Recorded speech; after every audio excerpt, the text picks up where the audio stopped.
আসসালামু আলাইকুম। আজকে আপনাদের সামনে নিয়ে আসলাম নতুন ভিডিও। কিভাবে ডবল পাটের জামা কাটতে হয় দেখুন। সামনের পাট কাটতেছি,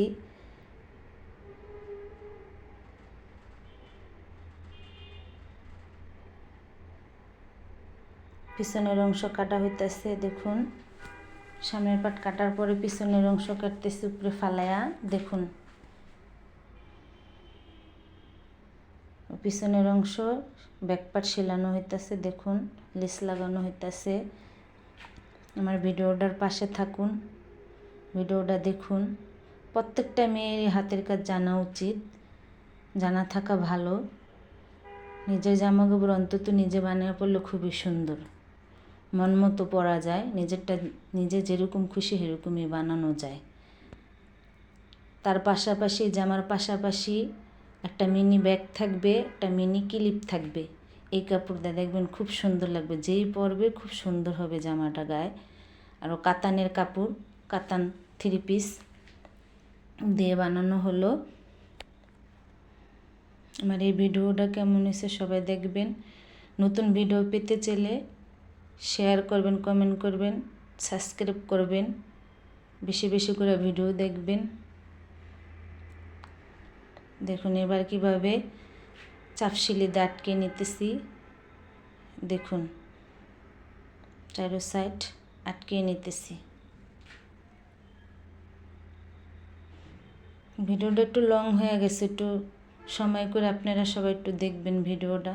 যেহেতু পুরা ভিডিও দিয়েছি কিভাবে ডবল পাটের জামা বানাইতে হয়, এই কারণে একটু সময় লাগছে। মনোযোগ সহকারে ভিডিওটা দেখবেন। এর ভিতরের মাপ নেওয়া হলো জামার 2 সাইডে। মাপ নেওয়ার পরে গোল করা হবে। গোল করার পরে 2 সাইড হেম করে সেলাইতে হবে। 2 সাইড সেলানোর পরে তারপরে জামাটা পাইপিং লাগানো হয়ে যাব, তারপরে কমপ্লিট হয়ে যাবে। আপনারা মনোযোগ সহকারে ভিডিওটা দেখুন। ভালো লাগলে বেশি বেশি করে কমেন্ট করবেন, লাইক করবেন, শেয়ার করবেন। নতুন ভিডিও পেতে চাইলে সাবস্ক্রাইব করবেন। এখন দেখবেন নতুন একটা সাইডে মিনি ব্যাগ, মিনি ক্লিপ, একই রকমের এক ডিজাইন কীরকম লাগে সবাই কমেন্ট করবেন, লাইক করবেন, শেয়ার করবেন। হাতা লাগানো হইতেছে দেখেন কিভাবে হাতা লাগাইতে হইতেছে।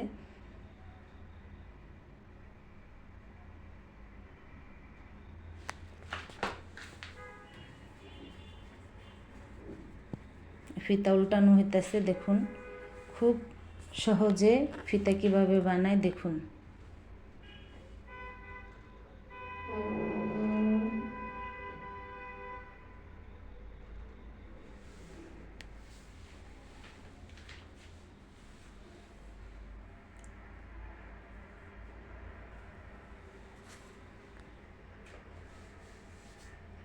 ফিতা বানানো শেষ। এবার দেখবেন, এবার দেখেন ব্যাগ আর মিনি ক্লিপ। সবাই ভিডিওটা ভালো লাগলে শেয়ার করবেন, লাইক করবেন।